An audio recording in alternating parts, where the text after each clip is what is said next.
আসসালামু আলাইকুম ওয়া রাহমাতুল্লাহি তাআলা ওয়া বারাকাতুহু। যে যেখান থেকে আমাকে দেখছেন সকলের প্রতি রইল অনেক অনেক মোবারকবাদ ও অগ্রিম ঈদের শুভেচ্ছা। তাকাব্বালাল্লাহু মিন্না ওয়া মিনকুম। প্রিয় দর্শক, আমাদের মাঝে ঈদ এসেছে আলহামদুলিল্লাহ। কিছুক্ষণ বাদে বা কয়েক ঘন্টা বাদে আমরা পবিত্র ঈদ উদযাপন করব। এই উদযাপনটি যেন সুন্নাহ ভিত্তিক হয়, আল্লাহ রাব্বুল আলামিন আমাদেরকে সেই তৌফিক দান করুন, আমিন। এই পবিত্র ঈদের দিনের অন্যতম গুরুত্বপূর্ণ একটি ইবাদত হচ্ছে ঈদের নামাজ আদায় করা। যেহেতু বছরে দুইটি ঈদ আসে, স্বাভাবিকভাবেই ঈদের দিনের বা ঈদের নামাজের কিছু ভুল ত্রুটি হতেই পারে। তবে আমাদেরকে এদিকে লক্ষ্য রাখা উচিত একজন মুসলিম হিসেবে, যেহেতু বছরে মাত্র দুইটা ঈদ আসে, ঈদের যে কার্যক্রমগুলো আছে সহি শুদ্ধভাবে জেনে নেওয়া। হতে পারে এই ঈদটাই আমাদের জীবনের শেষ ঈদ, হতে পারে এই ঈদের নামাজটাই আমাদের জীবনের শেষ নামাজ। সুতরাং এই ঈদের নামাজ আসার আগেই আমাদেরকে এই বিষয়গুলো ক্লিয়ার করে ফেলা বা যে ভুলগুলো আমাদের ভিতরে আছে সেগুলো শুধরে নেওয়া। আমি ভাবছিলাম ঈদের নামাজ আসার আগেই এই ঈদের নামাজ সম্পর্কে আমাদেরকে জেনে নেওয়া উচিত, তাহলে ইনশাআল্লাহ তাআলা ঈদের নামাজের ভুলগুলো থেকে আমরা অনেকাংশে বেঁচে যাব।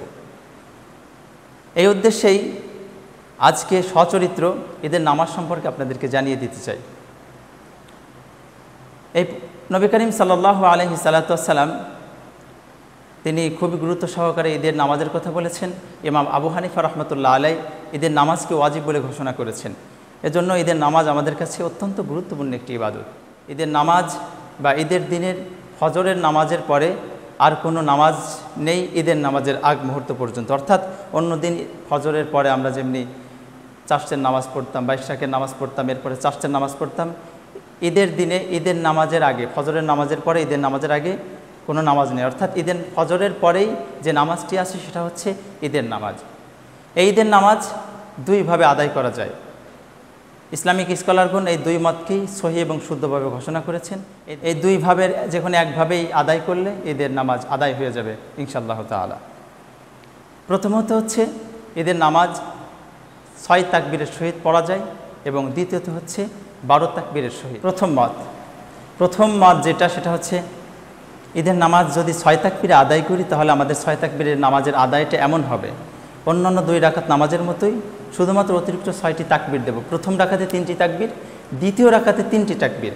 এখন আমাদের মাঝে যে সমস্যাটা হয় সেটা হচ্ছে এই তাকবীরগুলো কখন দিতে হয় বা তাকবীর দেওয়ার সময় কখন হাত বাঁধতে হয়। অনেক সময় আমরা দেখে থাকি বা এরকমটা হয়ে থাকে, সেটা হচ্ছে নামাজের ভিতরে অন্যের দিকে লক্ষ্য রাখা, যে ওই ভাই কি করছে। এটা আমাদের জন্য খুবই খারাপ একটি অভ্যাস।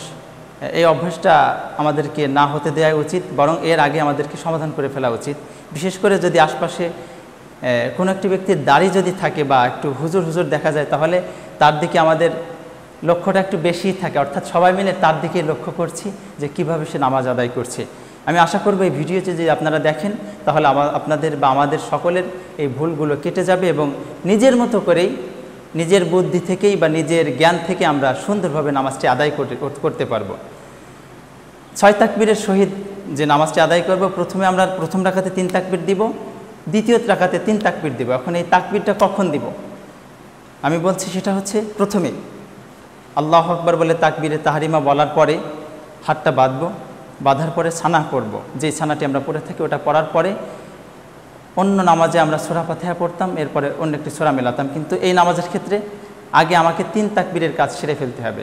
অর্থাৎ ছানা পড়ার পরে আল্লাহু আকবার তাকবীর নাম্বার 1, আল্লাহু আকবার তাকবীর নাম্বার 2, আল্লাহু আকবার তাকবীর নাম্বার 3। এই তাকবীর নাম্বার 3তে গিয়ে হাতটি আমরা ছেড়ে দিব না।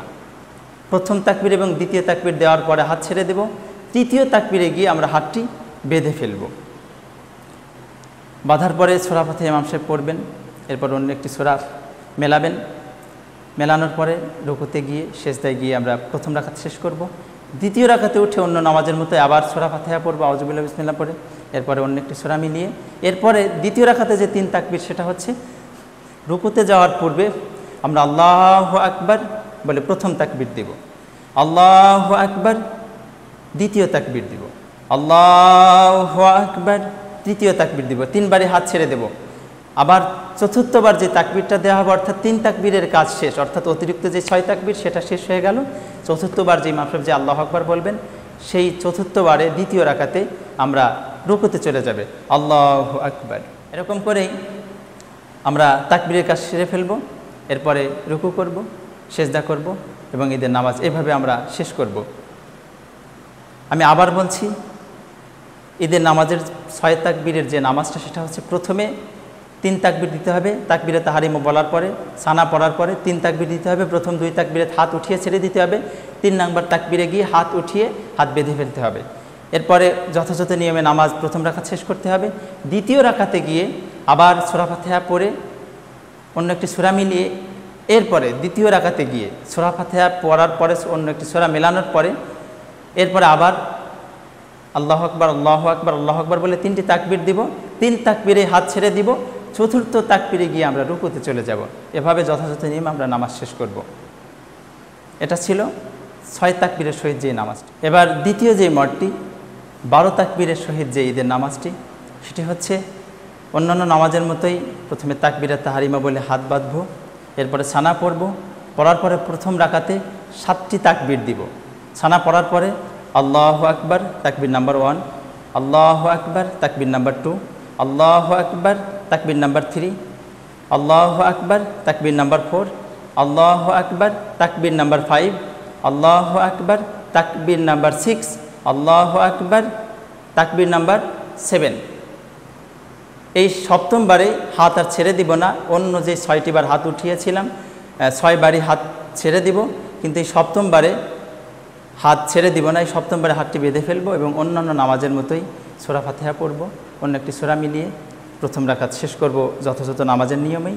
এরপরে যখন আবার দ্বিতীয় রাকাতে উঠব, উঠে সূরা ফাতিহা শুরু করার আগেই আবার অতিরিক্ত 5টি তাকবীর দিব।